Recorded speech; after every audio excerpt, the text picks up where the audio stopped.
told that there's a certain amount, well, there's some congestion in your life. Um, way that stuff you really don't need to hold on to, but you don't understand how you would let go of it. You don't know how to move past it.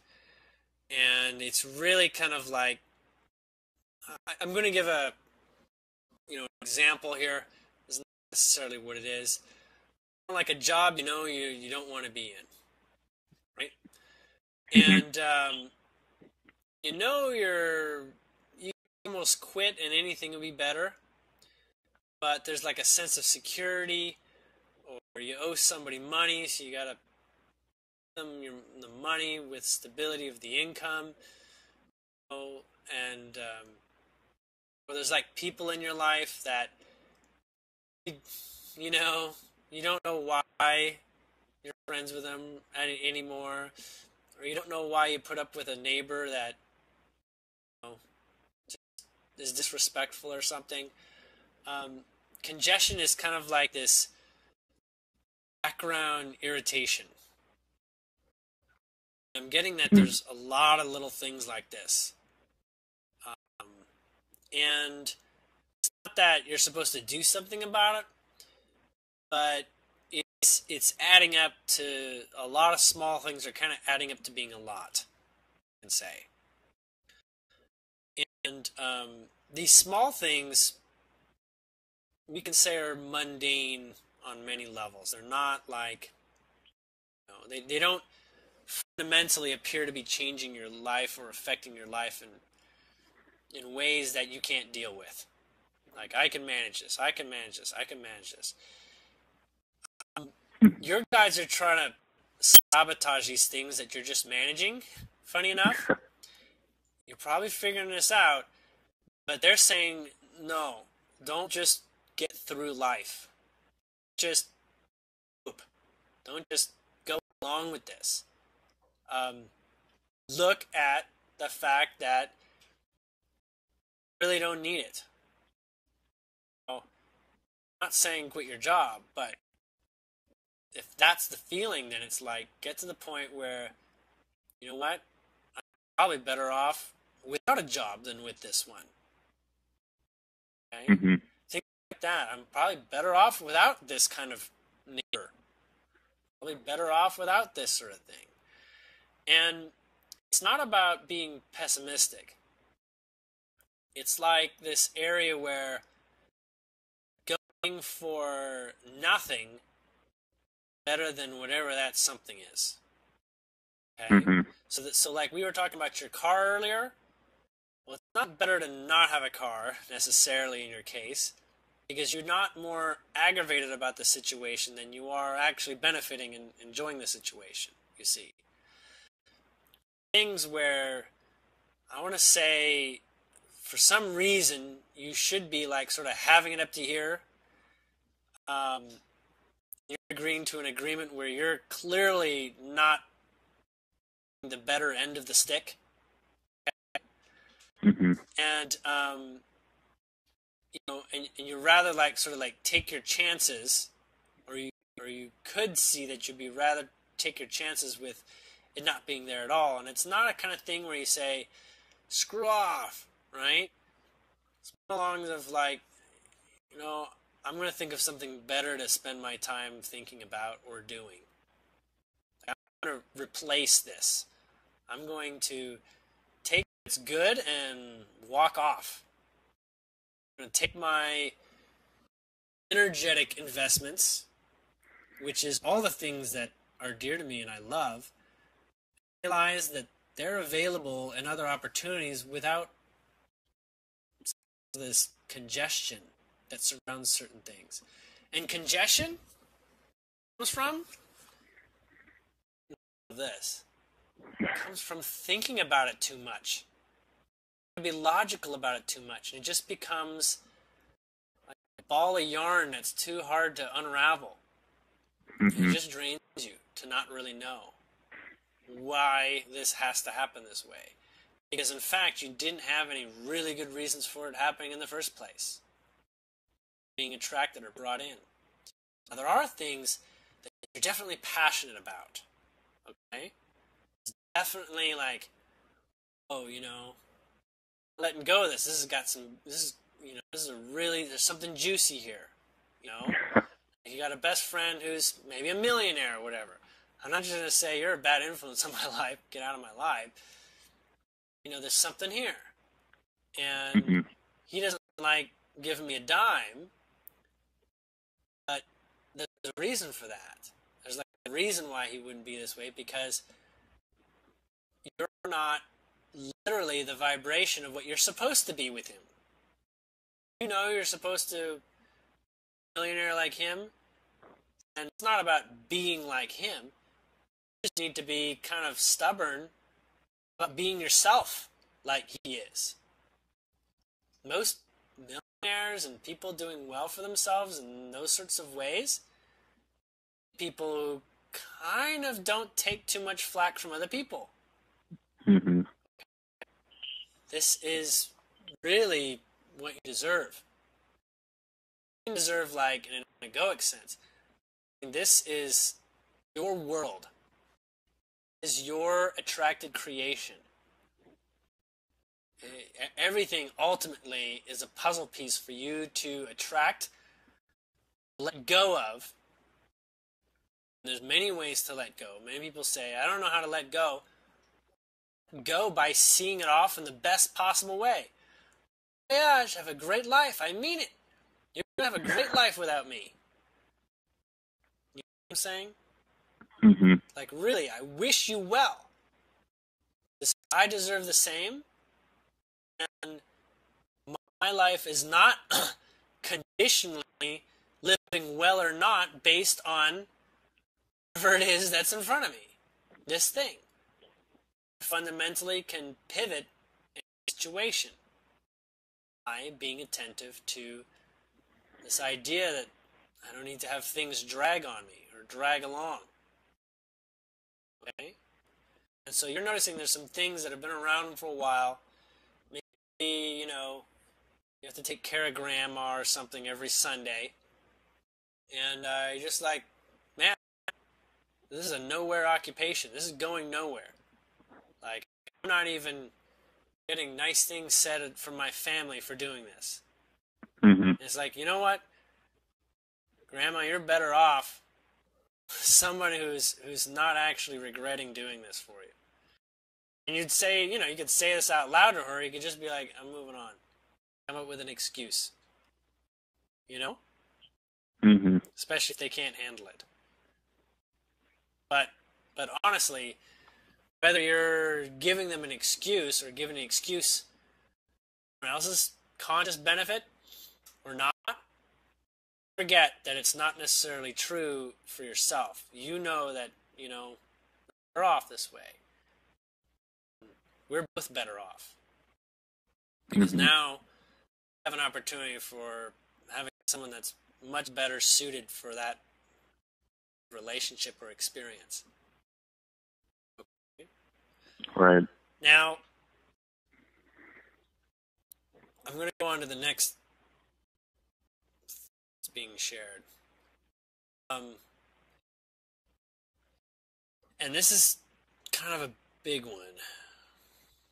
So give me a moment to make sure I come in with all the details here.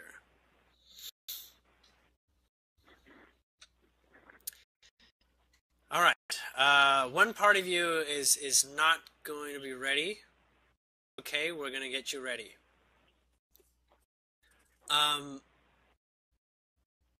It's time to party. They're saying. It's time to go and party and go and experience unbridled excitement. Go to an amusement park. Go to a restaurant and say it's my birthday party and ask everyone to sing happy birthday to you, even if it's not. Mm-hmm. Okay? It's like this area of like, be a bit of a spaz. Like, go and enjoy yourself for no other reason than you deserve to have. It's lined up. Not only do you deserve it, but there's been a space provided, literally to cheer you up. Like there's a secret Dustin fund. It's going to make it easy for you to have a good time. I mean necessarily alcohol or anything like that, but like it's time to celebrate myself. And you know, it can be with other people because they'll follow this idea that, you know, you're upbeat for a moment and it's exciting to have excitement. So this can also sound like splurging when you're not so sure about it. Like maybe you want an Xbox One or something. Get it. And what I'm saying by energetically funded, like there's money behind it. That means like that money will be refilled. Like an Xbox One, and you absolutely enjoy it, and you find like the exact amount of an Xbox One show up on the next paycheck or some other source. Make sense? Yeah. So you're kind of supposed to do a little bit more partying at this time. You've got, I want to say, you know, maybe like literally, you may see it as like $1,000 that you can party with. I can't tell you that it is literal because it still depends on your alignment with whatever you pick.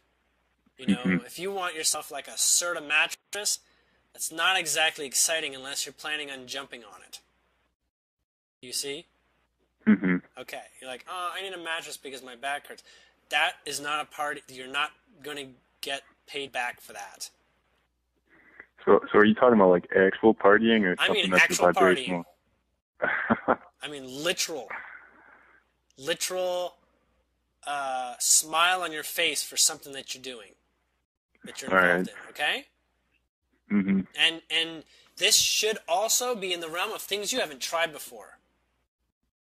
Okay? So like sign up for like a horseback riding thing or something like that, just for one day. And go and be like, I'm a cowboy for a day. You know, or a couple hours.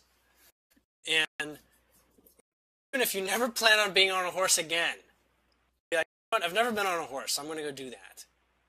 Or, you know, go to Enterprise and rent like their sports car or something. And just drive around. Just enjoy driving as you do. Okay? Or, you know, take yourself to the movies and eat a lot of candy or something. It sounds like if you were 11 years old, what would your 11-year-old self take you out to do? Is that pretty clear? Yeah. Okay. And when I say it's energetically funny, it's kind of like another way of saying it's been waiting to happen. Been saving up a lot of birthday money for this, but you never seem to take it, like your own vacation. Like a vacation that not just, you know, taking time off from work or something, but like doing literal something. Like go-kart racing. Go play hockey or whatever if you don't normally play hockey. It's going to be something a little out of the norm. Okay? And something that may be new. Something that what? Something that may be new to you. Oh, okay. Like, try something new out. Okay? Okay. There's too many suggestions to give you. So let the suggestions land in your lap. Right? You open up the mail, and they have like discount for like a gun range. Well, go practice at the gun range. Use, you know, an M16 or bazooka, whatever. You know, just go have that experience. And you can bring friends that you know would play along with you. The ones that would also enjoy the fact that you're enjoying yourself. Right. Okay? You don't have to pay for them. They're the right ones if they can cover their own expenses or something. Okay? Like, yeah, I'd love to go, you know, look like a goofball on a horse for a day. We'll do it. All right? So, it is partying. Now, we don't have to talk about what you're going to get out of that. It's too numerous a benefit to mention. Okay? But if you do enjoy yourself, then you get to do that more often. So your excitement in the journey and the process will support getting to do things like this again. Like your excitement breeds more excitement for the same thing. Mm-hmm. You know, and the next thing I know, I'll be hearing about you up your own spring break party next spring, I'm sure. You know what I'm saying? So, listen to things that you thought you wouldn't try, or you thought, money's a factor. And I'm not saying, do it to the point where, you're not going to be able to pay rent. But there's some things you ought to begin trying to do that are trying to get into your life to shake things up a little bit more than you're familiar with. Okay? A little bit more spontaneity. Now, I don't know if you're the kind of person that likes to go out dancing. That's another really good example of doing that.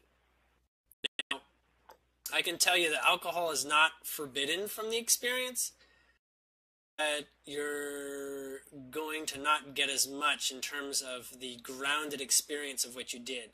Because when you're drunk, your brain only fires 1 out of every 4 that you would normally have. So you're really only having like 1/4 the experience in a way. You'll get to keep.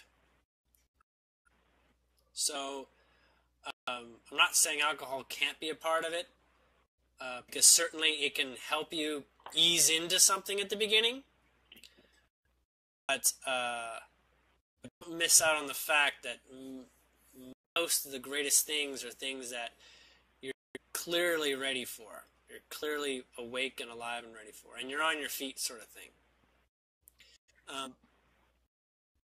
And it's kind of like letting in, like the movie Big with Tom Hanks. It's kind of like letting your 11-year-old be alive in you. Okay? So it doesn't have to be like something 11-year-old you wouldn't do, like, strip club or something. Probably not that. Though I'm not telling you can't do that either, but I'm just saying, I don't know what you were like at 11 years old. So this is the time. I mean, like, don't wait too long on this, because I'm being told you've already been waiting. You've already been stalling on giving yourself a party. And it should not take a lot of effort. There's no like, I need to set up balloons and streamers. If it's too much work, then it's not the thing. Right? If it takes too much effort to organize, then it is not the kind of spontaneity you're looking for. Okay? Okay. You'll know that. You'll be like, nope, this just doesn't feel right. And be okay canceling. Saying, we wanted to hang out tonight. We're going to do something else. This is just, I wanted to pretend to be in the circus, and I just can't get my clown outfit together. I'm not going to do it tonight. All right? That is one of the more meaningful things I've heard from guides in a while, with regards to them having a lot of, like, oomph, they really are trying to push you out the door for something like this. Okay. The thing can literally be like, go and spend a night eating all your favorite food. Okay. For some reason, that's a suggestion. Like, go out and say, I'm going to have pizza. I'm going to have ice cream sundaes. I'm going to eat cotton candy. I'm going to eat popcorn, and I'm just treat myself like I had $1,000 and I was 11 years old. Okay, so Is this kind of like when Bashar says, act on your excitement every chance you get? This is going to remind you how well it works. Okay. Okay? But there's no real conditions here. You don't have to get it. But it's as if someone has been saving money behind your back and saying, man, just go ahead and use this on something. Okay? Mm-hmm. And it doesn't really have to cost money. You'll find out that things will feel good because they'll kind of like tend to be on discount or cheaper than you thought. Funny enough, that tends to happen when exploring this type of thing. Okay? Mm-hmm. But it's definitely, like I said, it's going to spark more opportunity for the same type of experience. So long as you enjoy it. If you find out you don't enjoy it, then you probably picked the wrong thing from the get-go. You probably weren't listening to your intuition from the get-go. Okay? Mm-hmm. So, I would suggest probably going to, this is my suggestion, just plainly me, maybe doing, trying to find some sort of costume Halloween party. And sort of like seeing how all out you can go with it or something. Like get out a bunch of like boxes from, from storage or whatever and make yourself into like a transformer. I don't know. Just sort of, just like have 11-year-old fun with it. I don't know what you're doing as 11 years old, but I'm getting that you had a lot of fun, that you got out, that you played a lot. It's very physically active.